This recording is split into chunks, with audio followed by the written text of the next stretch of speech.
Good afternoon, everybody. It's that time of week again. Welcome back to Record Live. Today we have a very exciting special guest. But before we bring him on the screen and we start chatting about all that spicy stuff, Jared, August is a special month. Let us reiterate that August is Science Month, and today our guest sort of fits into that little theme quite nicely. But yeah, what have we been doing for August so far, Jared? You're the editor, you're the expert. I am. Yeah, we're on Record Live today, but Signs is our sister magazine that I also edit, and we have a special month in August. You know, Mary Ellen, Signs is one of the longest continuously running magazines, full stop, in Australia. Certainly right up there. If there's another one out there, we don't know about it. Our special guest today found it's 135 years. Our guest today has found another that claims to be longer, but they haven't actually been around as long as we have. So that means that we must be right up there. Yeah. So they're making false claims. But yeah, we've been plugging Signs this month. We got to speak with Daniel last week, and you know, it's the emphasis on reminding the church that Signs is a great tool for evangelism. It's a great tool for sharing with your friends, and we're looking for subscriptions and donations and support during this month, during every month, but we're making a special emphasis this month to help out the ministry of Signs. Yes. So our special guest today is actually a former editor of Signs of the Times magazine. So he's very much in the know, and yeah, it was an amazing editor a few years ago, and I think he finished in 2003, and he's also a retired pastor and pastored for also many years. Would everybody like to come in and welcome him, Dr. Bruce Manners? Bruce, thank you very much for joining us. It's good to be here. I almost heard a drum roll as you were talking. Wow. Made me sound important. Well, you know, your work is important, Bruce, and not to mention you've also just recently written a brand new book. So congratulations on that. That's a huge achievement. Thank you. Yeah. We'll get to your book very soon, talking about that, which is probably more to do with the topic today. Jared, you look, oh, hang on, maybe his screen has frozen for a second. I'm primed. Can you hear me? Yes. Primed to say something. You may not know this, Mary Ellen. Bruce is somewhat of a mentor of mine. When I first was studying at Avondale College, Bruce was the pastor of College Church. And my internship that I had to do with my communications course was actually at the College Church News. Bruce had once an editor, always an editor. He had to start a newsletter for the College Church because he wanted to get his teeth into writing editorials every week, I assume. And I got the gig with College Church News. So Bruce, you could say, gave me a good reference and got my career started off on the right foot. And we still touch base. We still touch base from time to time. He's got a lot of wisdom, and he's done a lot in the world of Adventist editing in this part of the world. So I often ring him up to have a chat. So it's really great to have you on today, Bruce. And the only thing you have to do is work out what's good and what's bad about what I tell you. Pretty much. Just filter it out. Yes. Oh, it's good. It's good. That's a long time ago now, though, isn't it? College Church. It'd be when I left there. 15 years or so. It'd be 15 years or so since I was at college. But yeah, it was good start off. I was under the famous editor who'd been editor most of my life at that point. And then I went to work for Nathan, who had taken over from Bruce after I left college. So I've done my time under some of the great editors of our division, I could say. Look, okay. I'll stop blushing now. Yeah.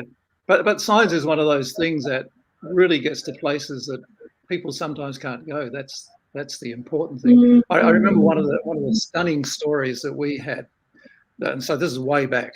Like Mary Ellen was saying, I left there end of 2003, and it's just this random incident where under a bridge, it was on the highway between Sydney and Cooranbong, but under a bridge there, someone for some reason happened to be going under the bridge there, and someone left a science magazine there. I suspect accidentally, who knows? But the guy, through reading the science magazine and with some follow-up, ended up becoming a Christian, joining the church, becoming an Adventist. And wow, that's so random, so random. Yeah. But I think the big message is that signs can be there. Yeah, it's interesting to me that often we don't realise the power of the printed page, because we can switch things on, switch things off, and Google this, Google that. But the page just sits there. And every now and again, it begs you to go look at it. Absolutely. We have a comment here from Daniel, just to embarrass you some more, Bruce. Daniel, the editor, says, Bruce is a science legend. Every time I go to camps, people remember his work for the magazine fondly. I think that's very much a true statement. Sorry, I enjoy going to camps. I don't do it as much as I used to because I'm retired, When you retire, you become a bit of an unknown, and that's a nice feeling, let me tell you. But there's always people that come up and say, hey, I remember you from science. I remember you from record. Those kind of things. Awesome. Yes. Good memories. I guess it has been quite a few years now since you finished up with science, 17 or 18 or something. The world has changed. The world is always changing. But I'm curious to sort of get your perspective on it, because you were obviously very involved. You're the editor of Science for many years. And I think maybe this is just my perspective, but it seems that the political and cultural environment has changed considerably since then. People talk about a post-Christian society, secularization, all of this stuff. Have you seen that happen? And what are some things we should be aware of, or what can we do differently? Like, how has science, I guess, changed? I think one of the things is that we are now living in a post-Christian age, as you suggested. And I think we need to take advantage of that. And let me tell you what I mean by that. For people to be Christians now, they have to be Christian. And by that, I mean that someone in the old days, you could be a Christian by just acting it out. Okay, you'd go to church on the Sabbath or on the Sunday, and they'd say, oh, he's a Christian. And now it's a choice, and you have to make the choice. And when you make the choice, there are some consequences. You have to act like a Christian. Otherwise, you're pulled up as being not a Christian. But back in the day, as long as you were doing the peripheral things, you were part of the Christian community. And I think that's healthier. In fact, there was and I wish I could remember his name, there was a historian who was writing back this way back in the 50s. And he was writing, rejoicing that no longer was Christianity expected. And for these reasons, that you now had to be a real Christian to be considered a Christian. So that's an advantage. Absolutely. So, Bruce, you've recently just written a brand new book called The Command. Do you want to just maybe preface? Title? Yeah, I guess it is. We all love to keep commandments in the Adventist Church. Before we dive into more of the nitty-gritty of the book, do you want to tell us what inspired it and what sort of brought you to the point of actually writing it? Yeah, that's a big question. I guess the bottom line was this, and I ended up writing this in the preface. I really hadn't analysed it. I just knew I wanted to write about a number of things in my ministry that I'd come across. But I really wanted to emphasize the fact that Christianity is about love. And I wanted to unpack that and say, well, this is what makes Christianity different to kind of the Christianity we've grown up with. Well, sorry, an old man like me has grown up with, where it was really about acting in a certain way. It was about believing certain things. Now, please don't misunderstand this. I'm not saying we should not act in a certain way and we should not believe certain things. But it came to me, as I was finishing the book, it came to me that I was really trying to say, we have, and this is where the title came from, the command, we really honour the 10 Commandments. And we should, not arguing against the 10 Commandments, please don't hear that. But what about Jesus' 4 commandments? The one where he says, love the Lord your God, love your neighbour as yourself, love one another, he's talking to Christians, and love your enemies. And so that really opened up, okay, so how do we do that? How did Christ demonstrate that? And how do we take this kind of sense of, as Christians, we must show respect to everybody, whether they agree with us, disagree with us, whether they're in the church, out the church, in the community, whatever. So that's really what it's about. And by the way, the subtitle is Learning to Love Like Jesus. And that's the feel I want to get across in the book. And I hope it's there when people read it. I hope they find it. Just picking up on something that you said there, Bruce, I think the one of those commands, they're all very challenging, but the one on face value that challenges us perhaps the most is love your enemies, right? And Mary Ellen was talking about the change in society. I don't know how you feel. Maybe you feel like it's always been this way, but I'd be interested in your perspective on, how polarized society seems to be becoming at the moment. Yes. Is it harder, or is it, like you said, a new opportunity to practice loving our enemies? How do we practically, did you find anything in your book that sort of directs us to how do we do that? Because it's very well to say love your enemies, but how? How do we love our enemies well? Yeah, you've picked the weakness in the book. I'm sorry. Look, we are in a more polarized situation. There's no question. I mean, ever since Trump became president, I've been watching American politics a little more fully. And it is amazingly how divided the country is. I mean, just go to YouTube and look up some of the news channels, and it's crazy, crazy stuff. And we have it a bit in Australia as well. And you would know perhaps better than I do. And it's within our church where people have this thing they're trying to sell everybody on. And it's just kind of hurtful and harmful because, one, it can turn people off. And secondly, it creates enemies rather than bringing people together. I don't think I've answered your question, though. What have I missed there? I've missed something. I can't remember what I've missed. Well, how do we do it well? How do we, it may not be in your book, the answer, but, in your wrestling with it or in your asking of that question, is there any insights you can share with us? Yeah, in the book, I do bring up a couple of illustrations from within the Adventist Church. And it came, one of them I know really came about the time of the women's ordination at the General Conference. And some of the anger that was there and some of the really scurrilous comments that were coming through were just awful. I think it's really about respect. Love is based on respect.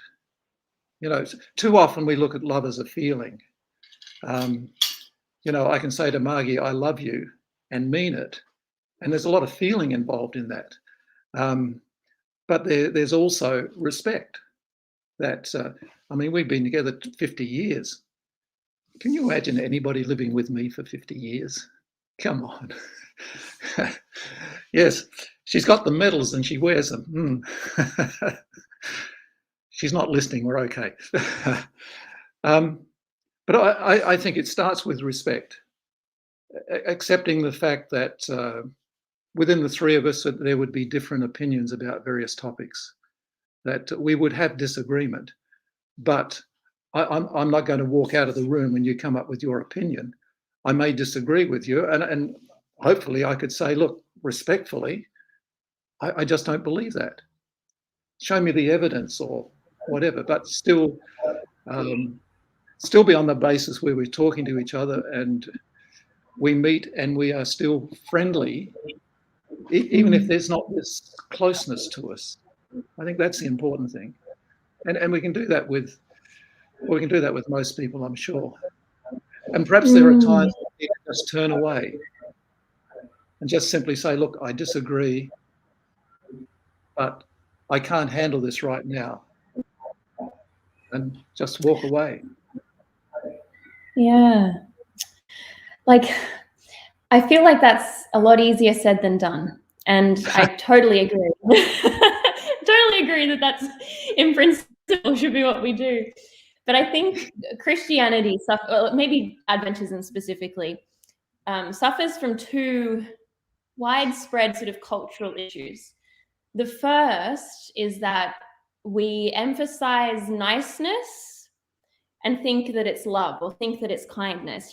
We all put on a facade and we're like, oh, we have to like agree with everyone and like be nice to everyone because that's what a good Christian does. So often, rather than respectfully disagreeing with people up front and doing what you're suggesting, we'll either like kind of go off and not react very well, or we'll gossip behind their backs, and it causes all kinds of secret divisions within the church.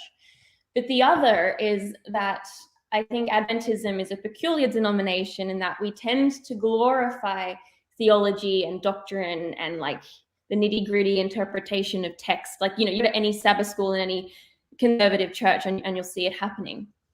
How do those two things, how have you seen those things play out in your ministry? Are there examples of it in the book? Are there like stories you can tell us of how that's happened? Just curious.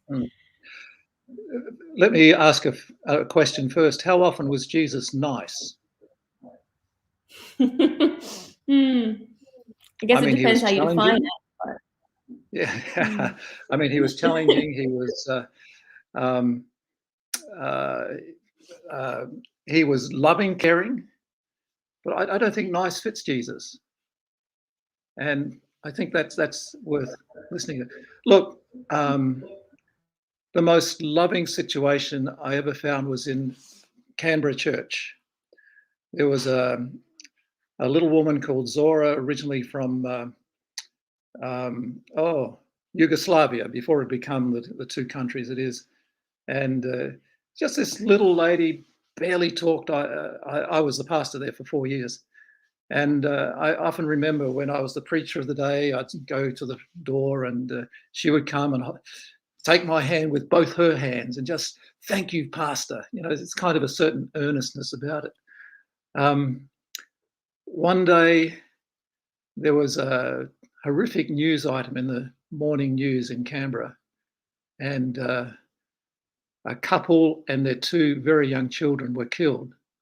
This was Zora's daughter and husband and grandchildren.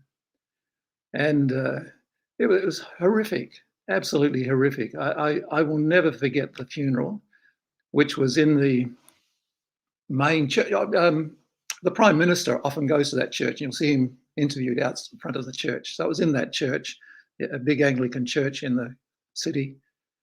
And two big brown coffins with a white small coffin on each. Horrific. And Zora herself was bereft. I mean, people had to drag her away from the gravesite. She tried to throw herself in on top of the coffin. So horrific. I visited her over the weeks and months after, and I remember the day she came to me, and she was chatting to me, and she said, how can I get to talk to this guy? By the way, this guy was a friend of the family, the guy who committed the crime, often in a house. Look, he's often been in my house. I know him. I want him to know that I forgive him. Think about that. How can I do this? I advised her to get in touch with the police to and she wasn't allowed to talk to him until after the court case. And before it had finished, I'd left the the church, moved on to another church, and don't know if she ever did it. But just that attitude, I mean, that is horrific. And yet she had this sense of, and I assume she said, what would Christ do in this situation? And that's what she wanted to do. It's almost supernatural, isn't it, Bruce? Like, it's inhumanly possible. It's not human to be possible in some situations like that, to have to find forgiveness. What did you find in your research? I know you went through and looked at love throughout the Bible, and I guess the development of Jesus' theology, we could say, his expression of those commandments. It's found throughout the Bible. It's not a change. I don't think God changed in that sense, but it's strongly coming through and developing. I guess my question is, what did you learn about God's love and how we can access that through your research, through writing this book? What's the core of it for God? A lot of years ago, when I was a pastor at Avondale College, for my personal devotions, I went through every time the word love appeared in the Bible. New Living Translation, if you want to know. And I did it manually because I wanted to write it down. Okay. And I discovered this fascinating thing. The Old Testament, there's this promise again and again, God saying, I love you, I love you, I love you, I love you. I mean, it's consistent. The most times, I forget what the percentage is, but certainly the most of the times when love is mentioned, it's God saying to his people, I love you. New Testament, huge shift. Yeah, you'll find God love you, John 3:16. But the huge shift goes overwhelmingly, go love others. It's almost as if God is saying, okay, yes, I'm your God, you are my people, my special people, you're my nation. I love you, I need to remind you of that. New Testament, here is God's overwhelming picture of love in Jesus. And it's as if the New Testament writers are saying, okay, now we've got to do that. Now you've got to do that. Sometimes it's very strong. Read John, read Paul, Romans, 1 Corinthians 13.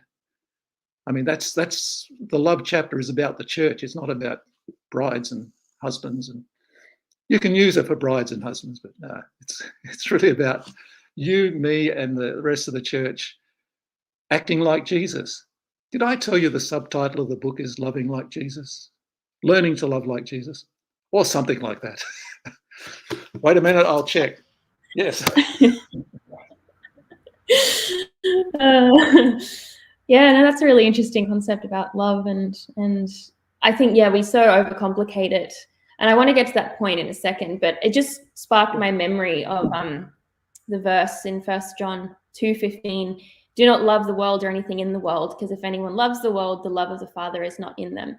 And I can't remember, but I'm sure there's also a verse that says if you don't love your neighbor, the love of God is not in you, or something to that effect. Maybe I'm misremembering, but I guess I'm wondering, because Christians, we really should know better, because we understand God's love, and I've been an Adventist my whole life. It's not unfamiliar to say God loves you. In fact, it's probably the most quoted thing in all of Christendom. And yet so many of us struggle to love our neighbors. And it always boggles my mind, because some of the best people I know in my friend circles, or my family even, are not Christian. And yet I'd say that they're more loving than a lot of Christians that I know. So do you think it's fair to say that, if there are unloving Christians, that they actually don't know God's love or haven't internalized that? Like, if yes, why? If no, why? Yes and no. Okay.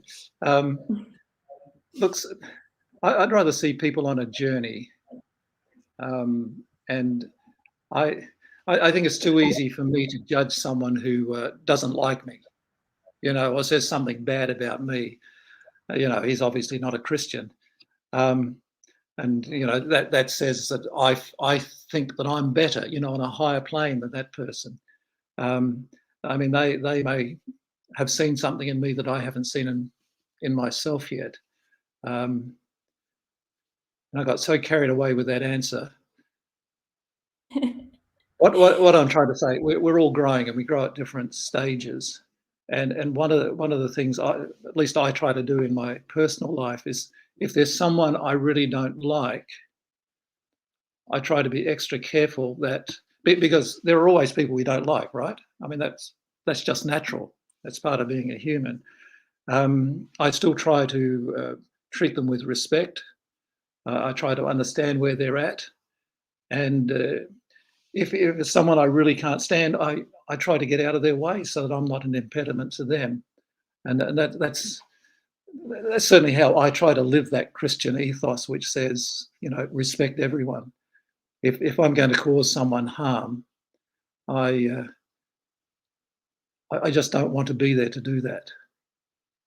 Now, that doesn't make me a saint. Let me tell you, I'm not a saint, but it helps me. It helps me.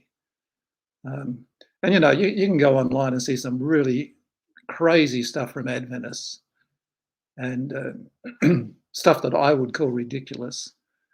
But I don't think we need to throw them out of the church. Sometimes I wish someone would talk to them, but that's a bit different than saying, you are judged, go. Yeah. Wouldn't it be great to have a church with everybody that was like me? Absolutely. We've always wrestled as Adventists, I think, with this concept a little bit, Bruce, and maybe that's what I'm hearing is some of your motivation behind reading the verse. But I remember the famous idea or quote in Revelation, and I think it's a couple of times this phrase, those who keep the commandments, and the testimony of Jesus. So in your estimation, you're suggesting that these commandments, these 4 New Testament commandments, are almost added to the other 10. And John could well have been thinking of that. Go, love God, love your neighbor as yourself, love your enemy, as this framework, these commandments. Why do you think, what is it in Adventism that makes us wrestle so much with the concept of love and focusing on Jesus and his grace, rather than getting caught up in some of these other concepts and ideas? Why are we distracted from making the main thing, as some people say? What is it in our DNA that perhaps makes us struggle with that? Yeah, I think there are a number of things. I think the Sabbath is the correct day of the week to worship, right? You've got to say yes to that, right? We know it's right because the Bible says it's right. And our denomination really built on that, started on that, and so we are correct. We like being correct, and we admire when we are correct. And I think that's part of our ethos, and it's not a bad thing. But if we're always about being right, we can sometimes forget the other stuff. I find it fascinating, and we want to be right. Let's not get away from that. I'm happy with our doctrines. I'm happy with our prophetic understanding, and so on. And I'm sure our prophetic understanding may change over time, but that's fine. We're learning as we go. But if you're always focused on being right, you're not focused so much on relationships. And it's interesting, natural church development. I interviewed the guy in charge. His name is Adam Johnston, says he, checking his notes. And he said, Adventist Church's greatest weakness is lack of love. We're very good at some things out of the 8 values that we're measured on, that all churches are measured on when they do the NCD, what's called the NCD. But we are low on love. And that just signals something that says, wait a minute. And by the way, this is 300 Adventist churches who have been tested with NCD. I mean, this is not just 2 or 3 churches. And it's been worldwide with a lot more churches around the world. And it always comes up the same. And in talking to him when I interviewed him, he said he often takes meetings with Adventist pastors, and he says, there's barely a meeting go by where I don't have an Adventist pastor or two come up and say, yeah, I know that. My kids couldn't stay in the Adventist church because they couldn't sense this love within the church. And I find that sad. So that's a motivation to say, hey, let's be Jesus-like. And please don't hear me saying, take away the doctrines, take away the prophecies. It's not about that. It's saying that the 4 commandments of Jesus need to be followed as closely as the 10 commandments in the Old Testament. Yeah, absolutely. We've got a couple of comments here from Len. He says, well, being correct to the point of being dogmatic. I think that's sort of the attitude that a lot of Adventists have, he's saying. And then so many Adventists constantly talk as though we are in the shaking and there's no room for grey. And I think that's very true as well. And I guess building on what you've said, it's quite, it's interesting. It's like almost that these concepts are mutually exclusive. You know, you've got being correct and you've got loving. And for some reason we pick one or the other. Like, and yes. I think there's often a misconception as well, like of other denominations, that if it's all about the love, then there's no belief system there as well. It kind of just falls down. Which I guess there is an element of truth to that. But do you think that, you know, hypothetically saying we can bring love back into our churches, which I think is exactly what your book is about, so we should all go read that. Is that an individual thing, or is that a corporate organizational thing? Where does the blame lie? And like, where do we start? Obviously, it probably starts with ourselves, but like, are we hiding within the institution? That's what I'm trying to ask, because it is a big global institution, the Adventist Church. Yeah, but it's a global institution made up of people like you and me. So it's individual as well. I think, I understand why people have this fascination, Adventists have this fascination with prophecy. But one of the questions we don't often ask is, okay, how does this help me relate better to Jesus? How does this help me relate better to people within the church and outside the church?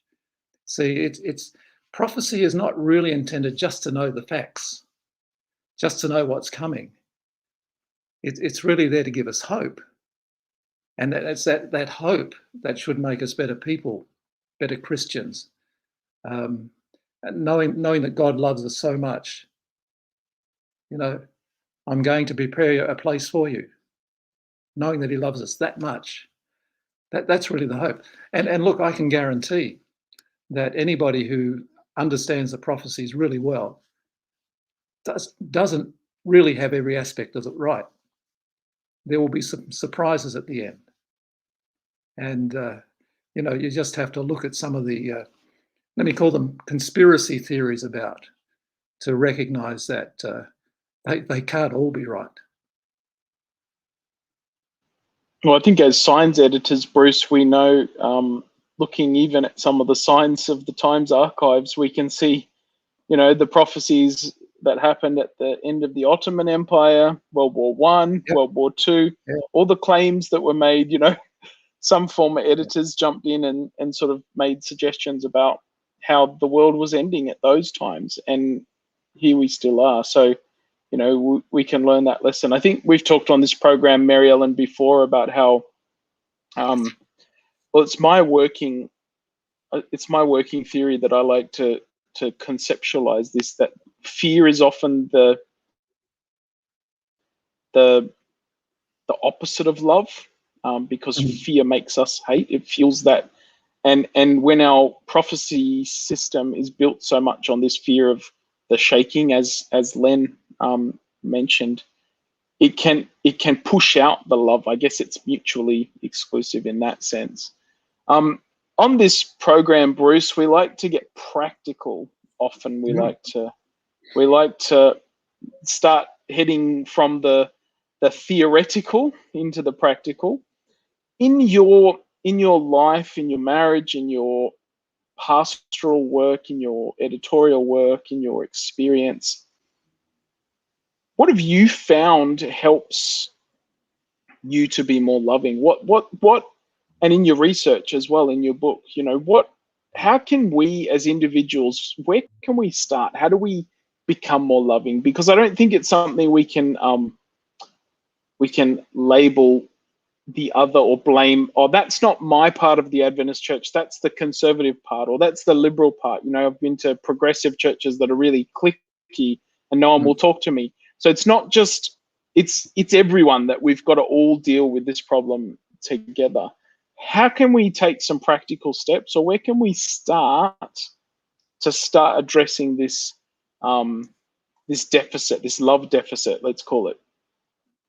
Yeah, you really come up with the little questions, don't you?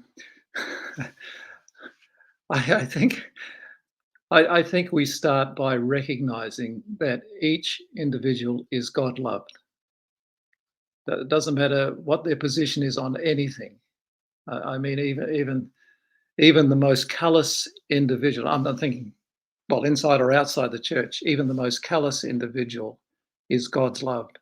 And if we can just picture that, I know it's hard when you're in the midst of an argument with someone. But if we can just kind of say, hey, this person is loved as much as I am. And if you've had an experience with God, you know that he loves you immensely. I mean, incredibly. I mean, he's still there for you when you stuff up badly. I really think that's the starting point, because that puts us all on the same level. We have that equality before God, and it doesn't matter, our talents or our lack of talents, our abilities, lack of abilities, etc., etc. We are God loved, and the guy in the third pew from the front that nobody can stand, always talks too much, whatever, loved by God. The person who won't talk to you, loved by God. The person who has hurt you in some way, loved by God. And that to me was one of the motivations of how come. Let me tell you a secret about why. One of the reasons I wrote the book, it was actually to change the Adventist Church, into a place where people at least show respect for each other. And that can only be done when people like me, you, actually show respect for one another and for others. Treat people in a positive way, even when they're absolutely stupid. Tell them they're stupid, but in a way which is caring. You can say, "Oh, I'm not sure that's right. Let's talk about it a bit." And at least then you're honouring the person. You're not just saying, "Oh, get out of here." Yeah, it's quite a challenge, and it reminds. Sorry, maybe I'm just too idealistic. Well, someone's got to be. No, I think.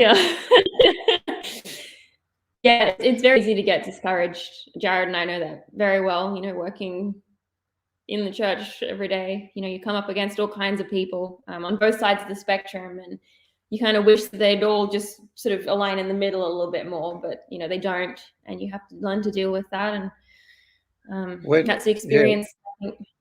Yeah. When I became the editor of Record and Signs, I looked in the bottom drawer of the big desk, and a previous editor who will remain unnamed, he's well known but unnamed, had left what he called the nut file there. And what he meant by the nut file was what he thought were nuts writing it. And it was crazy stuff. But again, we do crazy things too. By the way, nothing ever got published from the nut file. Okay. Like, where can I find these letters? How can I go through the archives? I think yeah. a certain editor that you're looking at actually destroyed the file after a while, thinking we don't need this. Probably the wise thing to do. Not the fun thing to do, but the wise thing. So we Yes. Yes. Yeah. It reminds me a little bit of the parable. Sorry, Jared, you go. No, go ahead, Mary Ellen. You're just a little delayed on your internet, so I shouldn't have jumped in there. Keep going. No, that's fine. You can jump in straight after. I was just going to say, it reminds me a little bit of the parable of the vineyard workers. You've got the 9 a.m. guy, the 12 p.m. guy, the 3 p.m. guy, and they're all paid the exact same. It's kind of what you're saying. I think most Adventists are that 9 a.m. person who's, sitting at the front of church and whatever. And all the other people that, visit the Adventist Church are like the 3 p.m. guys who are loved exactly the same by God. And, we should see that as well. We shouldn't be thinking, oh, how come they get the benefits when we've been here the whole time and all of that stuff. I think just, we use so many value qualifications and we try and measure ourselves in all respects against our brothers and sisters. And it's just, Christ came to tear that down. So I really appreciate what you're trying to do with this book, Bruce. Anyway, thank you, Mary Ellen. I think the other thing, just we use the truth in love. We like that phrase as Adventists. I'm giving you the truth in love, but we much prefer to emphasize the truth part than the love part. We'd much rather push the truth part than the love part, and I think that's part of the issue.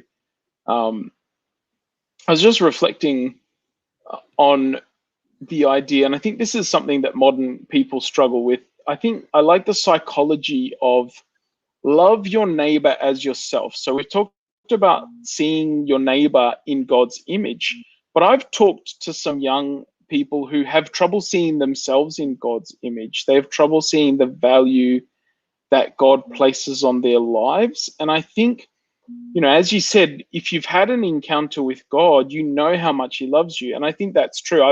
I've experienced that. But in the rough and tumble of life, sometimes we forget or we get further removed from those experiences. They're not as close to us. And I think it's also very easy to not treat someone else with love if you don't much love yourself at that time. So I've always been intrigued by that little ending. He didn't have to say, love your neighbor as yourself. He didn't have to say that. And often people have interpreted that as like, well, obviously you have a healthy love for yourself. You do things and look after yourself day by day. You keep yourself fed and watered and, everything's fine. But I think in this day and age where so many people are wrestling with mental health demons, we've got low self-esteem, we've got all sorts of media bombarding us with negative press, and hope is, sometimes a difficult commodity to find, especially in lockdown. Sometimes we struggle to love ourselves, and that self-loathing comes out in how we treat other people.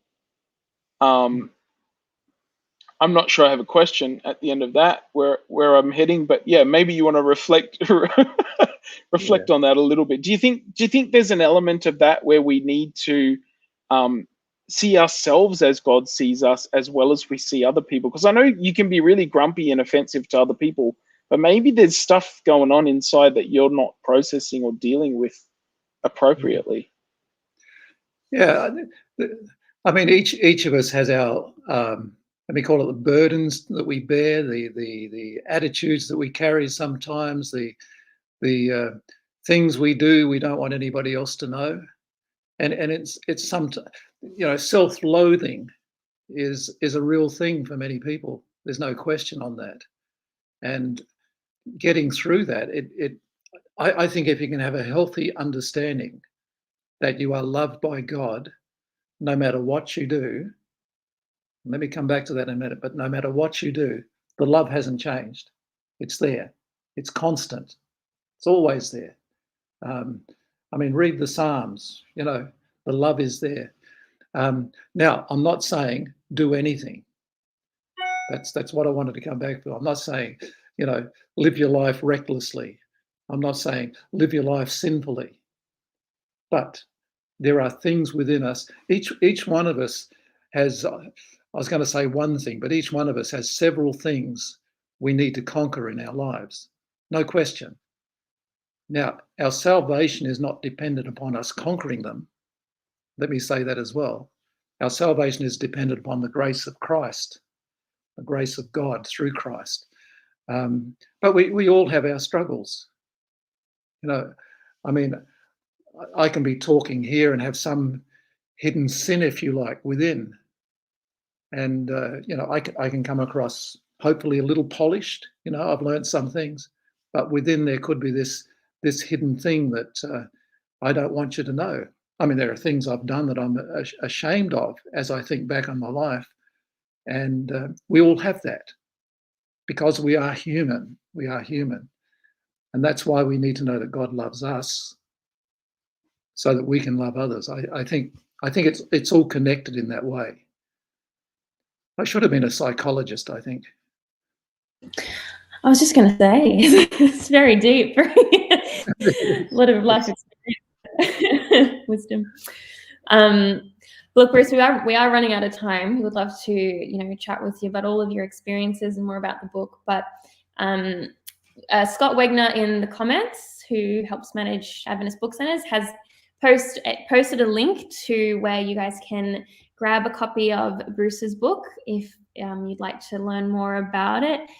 There's also a comment here from Bill on Twitter who says, "Love is patient and kind, selfless, doesn't envy." He's just quoting the Bible verse, and I think that's a good place to end. Just all of those values there. If you want to measure the love in your heart or in someone else's heart, you can do so via those values, those words.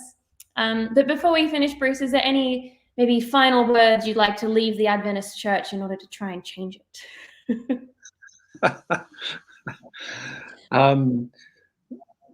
Probably the words of Jesus, love one another, said in the upper room.